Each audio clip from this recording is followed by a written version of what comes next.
Monsieur Luis, qui êtes-vous?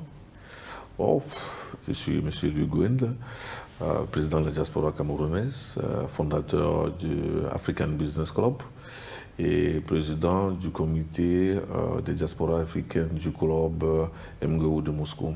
Et à savoir maintenant, depuis le moment du sommet qui s'est passé en juillet 2023 jusqu'à maintenant, il y a des évolutions par rapport à certaines questions économiques, culturelles, sociales, en faveur ou, je dirais, pour l'intérêt de la communauté, pas seulement camerounaise, mais africaine. Oui, les choses vraiment avancent, quoi. En fait, ça c'est le deuxième sommet, parce que je me rappelle, j'étais aussi présent au premier sommet qui a eu lieu en 2019 à Sochi. Et entre le premier sommet en 2019 et le deuxième sommet en 2023, je pense qu'il s'est passé moins de choses qu'après le sommet de Sochi, après le sommet de Saint-Pétersbourg en 2023 et actuellement dans moins d'un an. Nous voyons une croissance vraiment très grande pour les Russes, une croissance de l'intérêt pour les Russes en Afrique. Et puis c'est dans tous les domaines, hein, dans le domaine de l'éducation, dans le domaine de la Fédération de Russie. Et nous avons eu une réunion de travail dans notre conseil d'experts pour l'Afrique en juin. Nous avons une deuxième réunion la semaine prochaine. Et j'ai posé cette question. Je posé deux questions. La première question, c'est de voir comment légaliser les Africains qui sont illégaux en territoire de Russie actuellement. Et la deuxième question, de voir comment faire pour que les Africains puissent travailler. Donc, il n'y a vraiment pas de contact entre les petites et moyennes entreprises russes et africaines. Et c'est ça qu'on veut créer, une plateforme là où les petites et moyennes entreprises africaines et russes peuvent coopérer. Voilà, et pour nous, je pense que d'abord, ce sera très intéressant pour les Africains de venir découvrir la Russie, parce que la Russie, c'est un pays qui est très intéressant et la majorité des pays ne connaissent pas la Russie. Deuxièmement, c'est une façon de promouvoir leurs produits, parce que la Russie, c'est un grand marché et les Russes peuvent payer.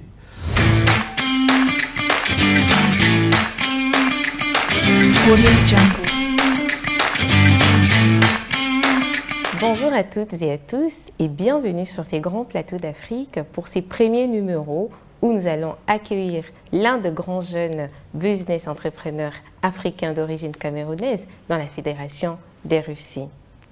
Bonjour Monsieur Luis. Bonjour Mademoiselle Victorie Toussi. Monsieur Luis, qui êtes-vous?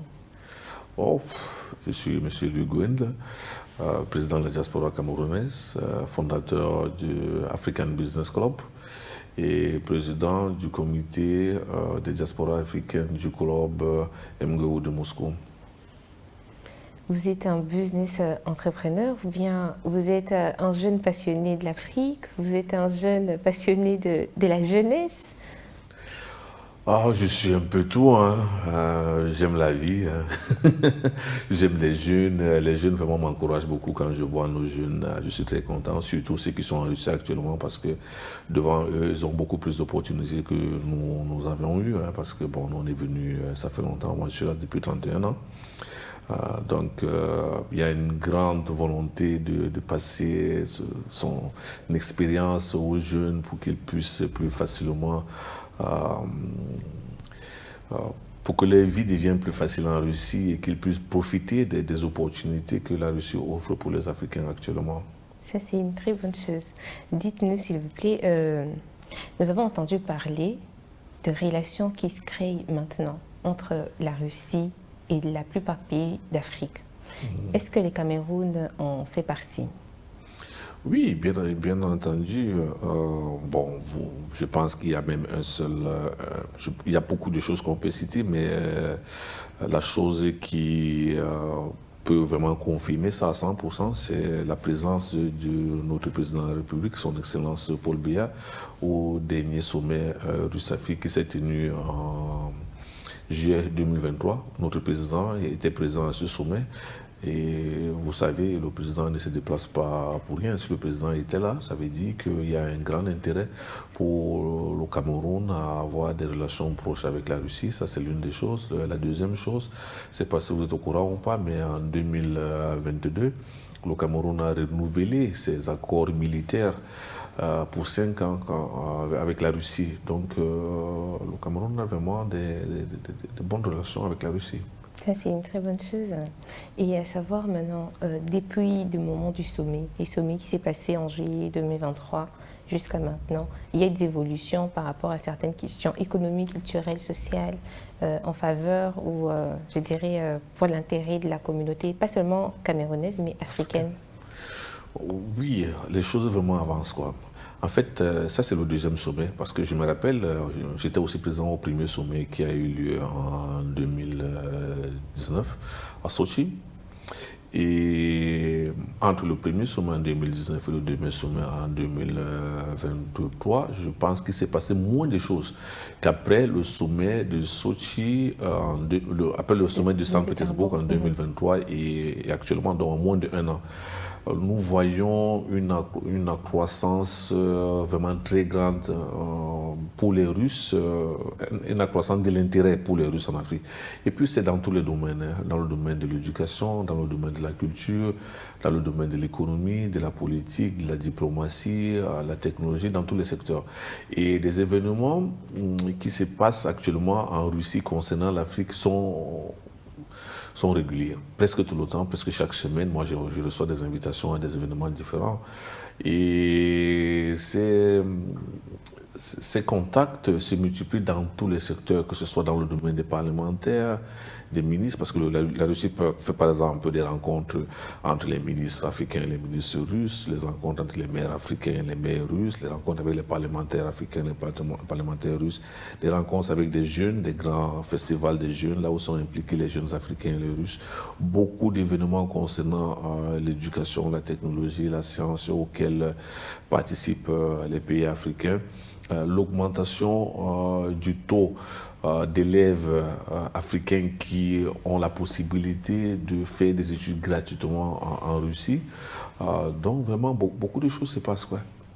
Vous avez parlé de l'augmentation de bourses, en quelque sorte. Si, c'est ça. L'augmentation des accords économiques, des accords technologiques. Oui.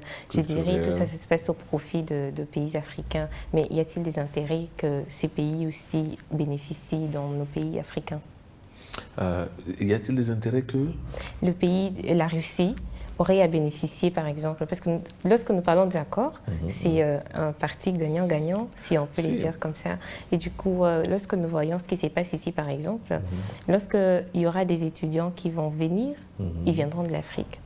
Je n'ai pas vu des étudiants russes, par exemple, sortir d'ici, aller faire des études en Afrique. Et j'aimerais savoir maintenant en quoi ces accords, en quoi je dirais ces activités, la Russie va profiter de l'Afrique, par exemple. Vous savez, pour coopérer avec une personne, on doit connaître la personne à fond. Donc, tout ce que la Russie fait actuellement, c'est pour que les Africains connaissent mieux la Russie et vice-versa, pour que les Russes connaissent mieux l'Afrique. Parce que c'est en connaissance, c'est avec une bonne connaissance de l'Afrique que la Russie peut développer des bonnes relations avec l'Afrique. Parce que si vous traitez avec quelqu'un que vous connaissez mal, certainement vous aurez des problèmes. Exactement. Donc, tous ces accords, tous ces événements sont une façon pour la Russie de mieux connaître les Africains. Oui, il y a des Russes qui vont en Afrique, beaucoup. Il y a des coopérations aussi entre les universités, là où les étudiants ou bien les professeurs russes vont en Afrique donner des cours ou bien faire des stages. Ça se passe. Bon, c'est vrai que pas autant que les Africains viennent ici, mais il faut comprendre qu'il y a 1,3 milliard Africains et il n'y a que 150 millions de Russes. Donc c'est tout à fait normal qu'il y ait moins de Russes qu'il y a en Afrique que des Africains qui viennent en Russie, puisqu'on n'a plus que 10 fois plus nombreux que les Russes. Mais sinon, cet échange, ça existe. Et encore, l'une des choses les plus importantes, c'est parce que vous avez remarqué, le tourisme a augmenté. Ça veut dire le taux des touristes russes qui vont en Afrique a augmenté peut-être de 20 fois plus. Donc ça veut dire maintenant les Russes vont en Afrique pour le tourisme. Et c'est aussi une façon de connaître l'Afrique. Donc les Russes vont vraiment de plus en plus en Afrique. Si vous allez dans les ambassades africaines, vous allez voir, il y a beaucoup plus de visas qui sont délivrés pour les Russes pour l'Afrique. Exactement. Surtout en parlant du tourisme, nous allons directement savoir qu'il y a un aspect culturel, d'échange culturel. Et est-ce que j'aimerais savoir, Vous avez déjà 31 ans ici. Oui. Pensez-vous qu'il y a une bonne promotion de la culture africaine? Pas seulement pour ceux qui sont des amateurs de la culture, mais également pour des Africains qui viennent d'Afrique. Est-ce qu'il y a cette bonne promotion de cette culture africaine? La promotion, si vous posez la question s'il y a une bonne promotion de la culture africaine en Russie? Oui, oui. Pas assez. Pourquoi? Pas assez. Je pense que l'une des premières choses, c'est le manque de financement et surtout le manque d'une organisation formelle pour les Africains. En fait, ce n'est pas l'argent qui manque. Et il y a beaucoup de grants que les Russes offrent pour des événements culturels. Mais les Africains, malheureusement, ne peuvent pas en bénéficier parce qu'ils sont mal organisés. Nous sommes mal organisés. Il y a très peu de structures africaines qui sont légalement enregistrées. Et si vous n'êtes pas légalement enregistré, vous ne pouvez pas recevoir de l'argent, ni des sponsors, ni participer aux grants et tout ça. Et ce qui fait que la majorité des Africains font des événements d'une façon précaire, un peu archaïque, je disais. Et avec le peu de moyens qu'ils ont, parce qu'ils ne peuvent pas bénéficier des fonds qui sont à disposition de ceux qui font ce genre d'événements. Tout simplement parce qu'ils n'ont pas de base légale pour faire ça. Mais ça, c'est le problème des Africains. Il y a cette possibilité. Nous, notre association, par exemple, l'association des Camerounais, elle est légalement enregistrée. C'est l'une des rares associations africaines enregistrées légalement. Peut-être la seule. Exactement. Donc, je dirais, pour mieux fonctionner ici, pour faire cette bonne promotion, il y a aussi l'aspect de l'enregistrement légal. Bien entendu. Oui, il y a aussi ça. Non seulement les associations ne sont pas légalisées, mais il y a aussi beaucoup d'Africains qui sont illégaux en territoire de Russie. Exactement. Ça aussi, ça cause un problème. J'ai été désigné il n'y a pas longtemps expert de la Douma, la Fédération de Russie, et nous avons eu une réunion de travail dans notre conseil d'experts pour l'Afrique en juin. Nous avons une deuxième réunion la semaine prochaine et j'ai posé cette question. J'ai posé deux questions. La première question, c'est de voir comment légaliser les Africains qui sont illégaux en territoire de Russie actuellement. Et la deuxième question, de voir comment faire pour que les Africains puissent travailler. Par exemple, qu'on puisse avoir des patentes comme les étrangers des anciens pays de l'URSS, parce que eux, quand ils viennent, ils peuvent payer des patentes et ils travaillent. Nous, on n'a pas le droit à ça. Moi, j'ai posé cette question à la Douma. Et nous sommes en train de réfléchir sur ça et nous aurons une séance de travail en septembre pour essayer de travailler sur ça. Donc, le fait que les Africains, la majorité, ne sont pas légalement enregistrés, le fait que même ceux qui sont enregistrés n'ont pas la possibilité de travailler, ça limite leurs moyens financiers. Et maintenant, le fait d'avoir des fonds pour faire des événements vraiment grands, là, c'est encore autre chose. Non seulement il faut être légalisé, il faut avoir une permission de travail, mais il faut aussi avoir une association non commerciale légale. Donc tout ça nécessite un savoir-faire, tout ça nécessite une expérience, mais ça vaut le coup. Mais malheureusement, très peu d'Africains arrivent jusqu'à ce niveau pour le moment. Mais je suis sûr qu'avec le temps, le nombre d'Africains qui seront légalisés, qui pourront avoir des associations, va se multiplier. Je pense que c'est une question de temps. Nous sommes dans une période de passation, pas tout en même temps. Tout ne va pas se faire. Voilà. Et il y a aussi un manque d'information. La majorité des Africains vivent très, très fermés dans leur communauté. Là où il y a vraiment un manque d'informations concernant les opportunités qui sont offertes aux Africains, parce qu'ils se changent entre eux, ils ne savent pas ce qui se passe hors de leur communauté, alors que c'est hors de leur communauté qu'il y a des opportunités très grandes. Donc il y a aussi ça, quoi. Il faut que les Africains soient plus émancipés, il faut qu'ils causent avec les Russes. Et il faut que peut-être que nous, les doyens, nous qui avons déjà passé toutes ces étapes-là, faisons peut-être plus de campagnes de sensibilisation pour expliquer aux jeunes comment ça se passe, quelle est la procédure à faire pour bénéficier de tout ça. Je pense que dès que les Africains sauront que c'est possible de faire, ils commenceront à travailler vraiment comme il faut, on aura beaucoup plus un impact. Mais, qu'à cela ne tienne, beaucoup d'événements se passent maintenant dans le cadre des universités. Presque chaque université, là où étudient les Africains, africains font des événements africains. Et c'est les jeunes, donc c'est le futur. C'est très bien que ça se passe comme ça. Il y a beaucoup d'événements qui se passent pas à un très haut niveau, avec très peu de participants, c'est pas trop grand. C'est aussi bien, mais avec tout ce que j'ai dit antérieurement, en faisant ça, on pourra multiplier ça un peu. D'ailleurs, c'était même la question qui allait sur celle de savoir, mais est-ce que si cette promotion n'est pas vraiment évoluée ici, surtout en Russie, est-ce que ce n'est pas par le fait que, par exemple, les doyens ne tendent pas la main à ceux qui sont de nouveaux? Pour être franc, ce ne sont pas aussi tous les doyens qui ont vraiment la connaissance de voir comment les choses se passent. Il y a des doyens qu'on voit parfois. Il y a des nouveaux venus qui sont beaucoup plus actifs, beaucoup plus efficaces que la majorité des doyens, quoi. Mais les doyens qui sont efficaces, les doyens qui font dans les affaires, généralement, ils n'ont pas le temps. Malheureusement, ils n'ont pas le temps pour s'occuper de la vie sociale. Moi, j'en connais, hein. Même quand on a créé notre African Business Club, j'en ai discuté avec beaucoup qui ont des business, mais ils n'ont pas le temps. Ils n'ont pas le temps des associations. Ils trouvent que c'est inutile. Je ne peux pas les blâmer, bon, parce qu'à un moment, moi aussi, je n'avais pas le temps, hein, parce que je m'occupais de mes propres affaires. C'est à un moment où j'ai quand même compris que bon, il y a une partie sociale qui est importante, on ne peut pas passer tout l'argent à vouloir seulement gagner de l'argent pour soi, il faut essayer d'aider les autres. Mais cette compréhension n'arrive pas à tout le monde et pas à tout moment. Donc peut-être que la majorité de nos doyens, il faut encore un peu du temps pour comprendre que c'est important pour eux et qu'ils s'y mettent vraiment. Donc, non seulement ce ne sont pas tous les doyens qui sont capables de donner vraiment une bonne expérience pour les jeunes, mais ceux qui en sont capables, la plupart du temps, n'ont pas le temps pour le faire.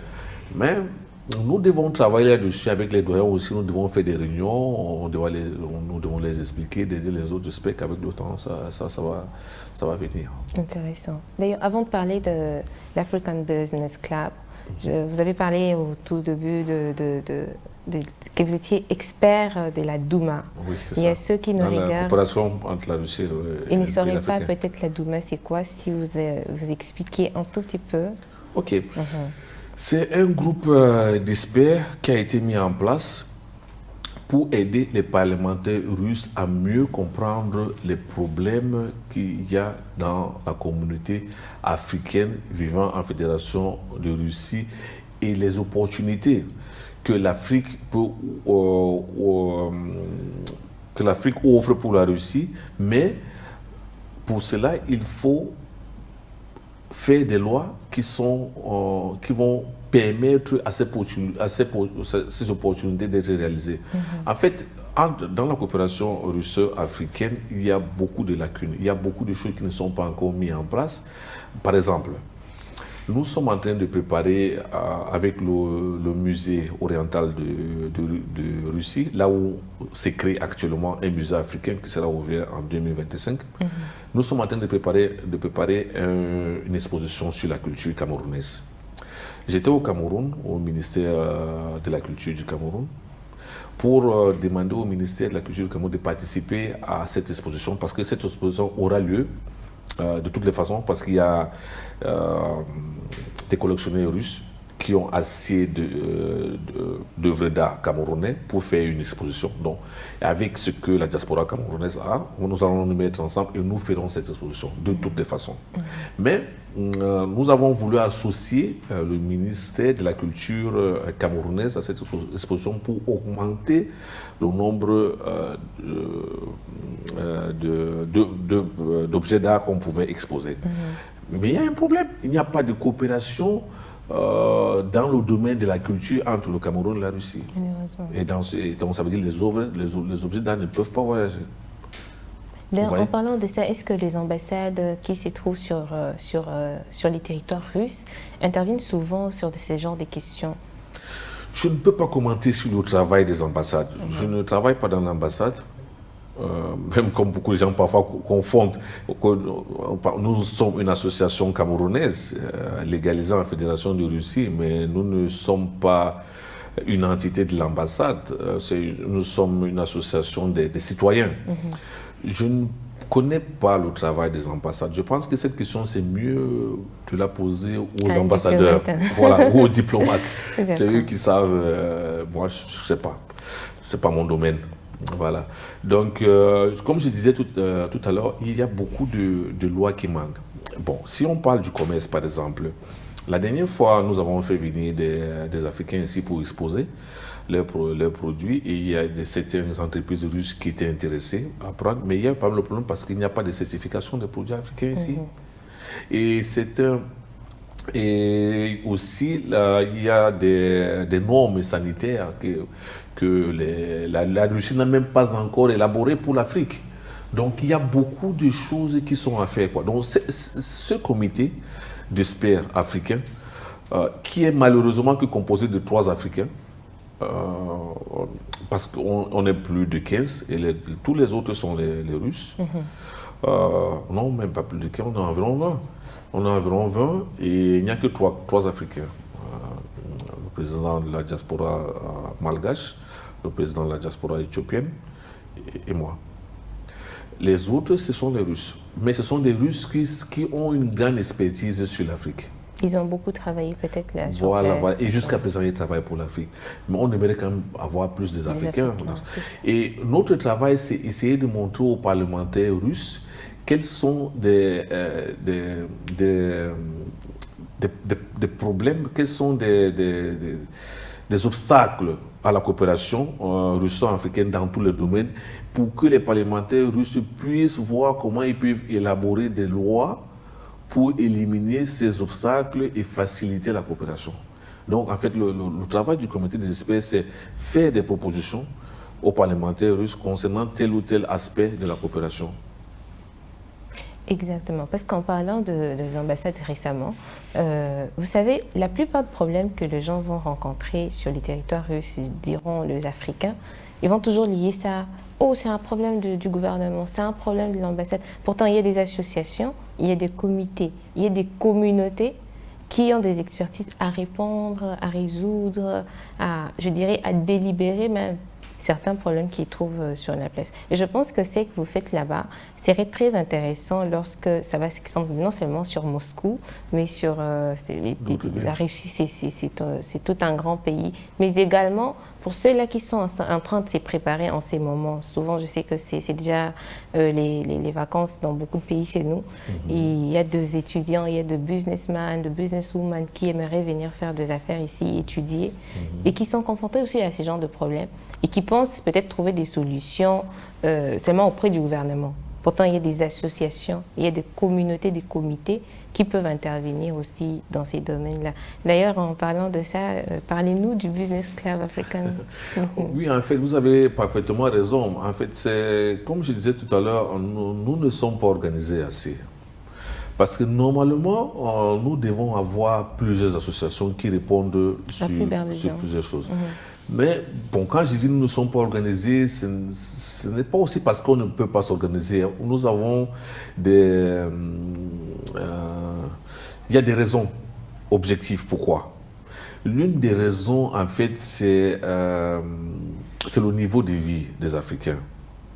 Il augmente, hein, mais il n'est pas aussi bien allégé. Vous savez, pour faire dans le social, vous ne pouvez pas aller faire dans le social si vous êtes affamé. Vous ne pouvez pas aller faire dans le social si vous n'avez pas où habiter. Donc, la majorité des Africains, malheureusement, se trouvent encore dans le niveau où ils travaillent, ils ont assez d'argent pour manger, ils ont où habiter, ils peuvent aider leurs parents, mais ils n'ont pas le temps qui reste pour travailler dans le social, parce que s'ils vont travailler dans le social, ils vont peut-être gagner moins. Et c'est pour ça que ils ne sont pas prêts à travailler dans le social. En fait, c'est un problème qui est partout. Hein. Même dans notre diaspora camerounaise, c'est l'un des grands problèmes. Nous n'arrivons pas à trouver des gens compétents qui sont prêts à donner de leur temps, de leur expertise d'une façon bénévole. Même je pense que c'est une très grande faute. Parce que ça offre des opportunités vraiment inimaginable. Malheureusement. Mais les gens ne comprennent pas ça. Les gens veulent manger maintenant, ils veulent boire maintenant. Ils ne regardent pas 3, 5 ans, 6 ans. Mais quand vous travaillez dans le bénévole, surtout dans une association sérieuse, vous avez tellement d'opportunités, tellement. Mais nos frères africains ne comprennent pas ça pour le moment. Ils sont plus pour ce qui leur donne de l'argent maintenant, et puis ça suffit. Donc c'est l'une des raisons pour lesquelles nous n'avons pas assez d'associations. Et vous allez voir que les Russes même ont plus d'associations pour les Africains que les Africains eux-mêmes, ce qui est bizarre. Et ces Russes-là bénéficient des grandes Russes qui sont financés parce qu'ils sont organisés. Quelque chose que nous, on pouvait bénéficier, mais si on était organisé, donc c'est même dans ce cadre-là que nous avons créé notre African Business Club. Parce que comme je vous ai dit tout à l'heure, le taux d'échange entre la Russie et l'Afrique, c'est de 3%. Et en plus de ça, 80%, ce sont les exportations vers l'Afrique. Et 20%, c'est de l'Afrique vers donc vous voyez que la balance n'est pas équilibrée.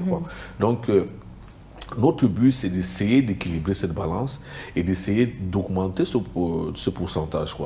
Dans African Business Club, nous prenons des Africains qui vivent en Russie ou bien qui ont vécu en Russie, mais maintenant vivent en Afrique et qui ont un business légalement enregistré, ou bien en Russie, ou bien en Afrique, et qui ont une expérience de travail de plus de 3 ans, et qui sont prêts à apporter leur expertise pour la coopération économique entre l'Afrique et la Russie. Et cette année, nous organisons notre premier événement qui s'appelle Rus Afro Expo 2024. Nous amenons près de 30 compagnies africaines, de plusieurs pays africains, de 12-15 pays africains, qui vont venir exposer leurs produits. Ça veut dire qu'ils vont venir exposer le savoir-faire africain, le made in Africa. Et pour les Russes, c'est intéressant. Pourquoi? Parce qu'il y a des Russes qui travaillent dans le retailers, qui peuvent voir des produits africains qui sont intéressants pour eux, qui ne sont pas dans le marché russe, qu'ils peuvent vendre ici. Donc, faire entrer des produits africains ici. Ça, c'est de 1. De 2, les Africains qui viennent ont besoin de financement pour agrandir leur production. Et ils ont besoin de la technologie pour améliorer la production. Donc c'est aussi une possibilité pour les Russes de vendre la technologie, de vendre des machines agricoles, des choses comme de l'engrais et tout ce qui concerne l'agroalimentaire. Et aussi, ces entrepreneurs africains sont prêts à prendre des produits russes qui correspondent à leur... donc disons par exemple, nous avons des Africains qui viendront et qui vendent par exemple du vin à la base de la banane. Exactement, il y en a. Voilà, si. Pourquoi pas, ils peuvent prendre des vins russes aussi et vendre au Cameroun puisqu'ils sont dans les supermarchés. Donc ils peuvent être comme des représentants de certaines sociétés russes qui travaillent dans le même domaine que eux en Afrique. Ça, c'est un grand impact culturel. Voilà. Donc, ce sera notre événement. Et pendant cet événement, les membres de notre club vont inviter des entrepreneurs de leur pays. Et nous travaillons avec les associations russes qui invitent les partenaires russes qui sont intéressés pour la coopération. Et nous allons faire cet événement. Le premier événement aura lieu le 17-19 octobre 2024 et après on compte le faire chaque année. Et ce n'est que le début, ce n'est qu'une partie. Mais sinon, en dehors de ça, qu'est-ce qui est bien dans le African Business Club? Généralement, quand la Russie veut entrer en Afrique, ils ne veulent pas entrer dans un pays. Parce que généralement, un pays, ce n'est pas trop intéressant pour eux. Ils peuvent entrer dans beaucoup de pays. Et pour qu'ils n'aient pas cherché un Camerounais là-bas, un Tongolais là-bas, un Congolais de l'autre côté, quand ils viennent chez nous, nous avons déjà dans notre association des gens avec qui on peut faire confiance. On leur dit, OK, si vous voulez le Congo, allez voir mademoiselle Victoria Toussi. Si vous voulez le Cameroun, c'est monsieur Louis Green. Si vous voulez l'Éthiopie, c'est monsieur Zenebe. Si vous voulez Madagascar, c'est monsieur Saïd. Et comme ça, dans les représentants qui sont dans notre club. Donc, pour qu'ils n'ont pas à vérifier d'abord ce qu'ils cherchent pour la coopération, parce que ce sont des gens qui sont ici depuis, qui ont leur famille ici, qui travaillent, qui ont une bonne réputation. Et Et pour nos gars aussi, c'est pas aussi aller chercher des gens, puisque les gens viennent déjà chez nous et on se change aussi des idées entre nous. Par exemple, si quelqu'un vient chez moi, mais il veut rentrer dans le marché congolais, je viens vers vous, par exemple, si vous êtes du Congo, et c'est le vice-versa. Donc, et aussi, nous faisons tous du business ici, nous les Africains, mais on ne sait même pas qui fait quoi. Malheureusement. Voilà. Donc, dans le cadre du club, on a des réunions aussi où on explique, on expose nos projets parce qu'on ne sait jamais, peut-être qu'un autre Africain, une autre compagnie africaine, d'un Africain peut avoir besoin des services de ma compagnie et vice-versa. Donc, c'est de ça qu'il s'agit en fait. C'est comme un Donc, réseau. non seulement entre nous, faire connaissance et échanger, essayer de commercer si ça nous arrange à l'intérieur de nous, mais aussi avec les Russes. Monsieur Liu, vous nous avez parlé de l'ABC, African Business Club, et vous avez un événement que vous organisez. Parlez-nous de cet événement. Quelles sont les modalités pour la participation? Et surtout, on doit s'attendre à quoi après, avant et pendant l'événement? C'est le premier événement de notre club. En fait, il y a très peu de businessmen africains qui fréquentent la Russie. Et vous savez, les Russes ont les mêmes problèmes, quoi. La majorité des businessmen russes n'ont pas vu des yeux des businessmen africains.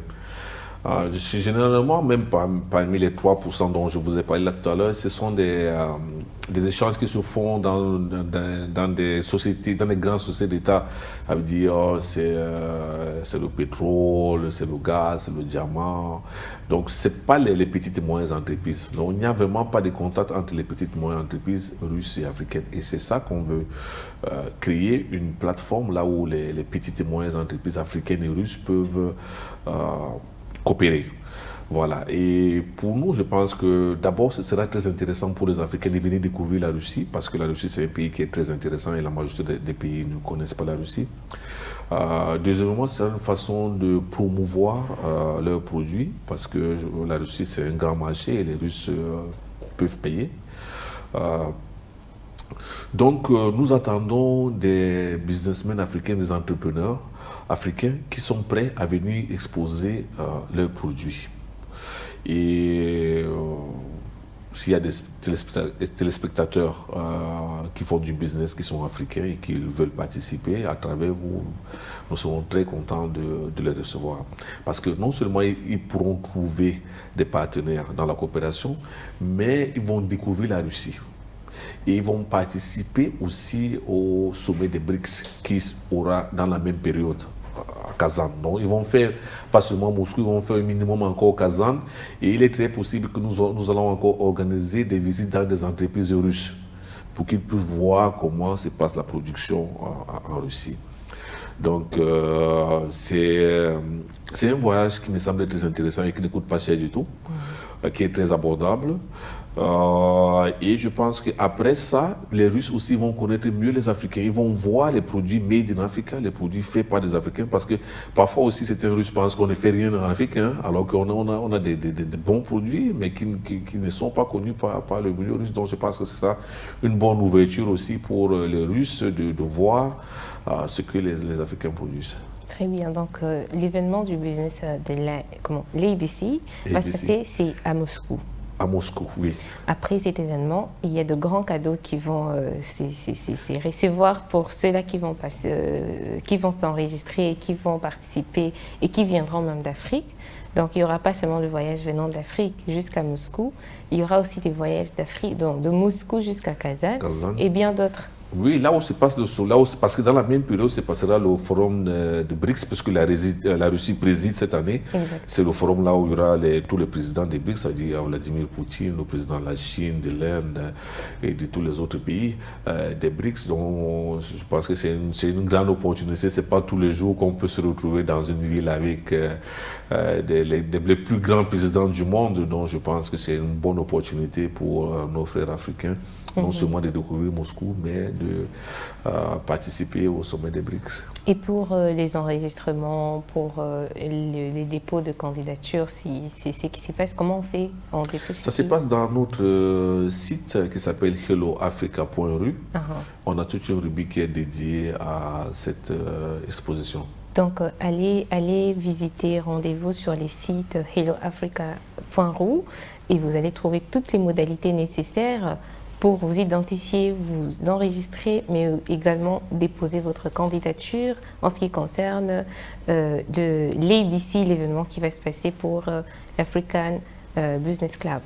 Et du coup, Monsieur Luis, nous avons un moment historique sur notre plateau d'Afrique. On parle d'Afrique, on parle de la positivité. Aurez-vous une histoire à raconter? Une toute petite histoire positive, peut-être qui concerne votre vécu en Russie ou bien en Afrique, et que vous aimeriez transmettre à tous ces jeunes qui sont en train de nous regarder? Une histoire positive, je n'y ai pas pensé. Je pense qu'il y a plein d'histoires. Par rapport à votre carrière, à votre expérience, celle que vous racontez toujours. Oui, une histoire positive. Bon, une courte histoire de ma vie, parce que je pense qu'elle est un peu significative. J'ai terminé, mais je suis venu en Russie en 1993. C'était une période très très difficile. Nous sommes venus, on était 14. Hein. Tous mes amis avec lesquels nous sommes venus, la majorité sont allés en Allemagne, aux États-Unis, au Cameroun. Ils sont partis depuis. Et la Russie a vraiment passé des moments très très très très compliqués. Même moi, je ne suis pas parti. Hein. Alors que même à un moment, j'avais la possibilité d'aller n'importe où. Par ailleurs, j'ai voyagé dans pratiquement la grande majorité des pays du monde, mais je n'ai jamais voulu quitter la Russie, je ne sais pas pourquoi. Mais ce pays, je pense que offre vraiment des très bonnes opportunités pour les Africains, quoi. La seule chose, il faut être ouvert. Il faut être ouvert, il faut connaître le russe. Très important. Il faut travailler avec les Russes. Il faut travailler avec les Russes. Bien entendu avec ses frères africains, mais avec les Russes aussi, en premier lieu même. C'est un pays qui ouvre beaucoup d'opportunités. Vraiment, vraiment. Moi, je pense que tous les Africains qui sont actifs devraient venir en Russie, mais seulement d'une façon légale. Hein, parce que quand vous venez d'une façon illégale... Ils ne vont pas créer des problèmes à la diaspora, n'est-ce pas? Voilà. J'ai des histoires à raconter, mais ce qui me vient à la tête, ce n'est que des histoires tristes. C'est pour ça que je ne veux pas raconter pour le moment. Mais positif. C'est pas toute ma vie, c'est le positif. Il n'y a pratiquement pas de négatif. Comme vous l'avez tous entendu, il vous faut de la persévérance pour rester, travailler, collaborer avec la communauté de la Russie, surtout en étant africain. Merci de nous avoir suivis. Nous vous invitons à vous abonner massivement sur notre chaîne Draft TV. Et à très bientôt pour la deuxième partie de notre émission où nous allons parler grandement du Cameroun et de sa communauté ici en Russie. Merci.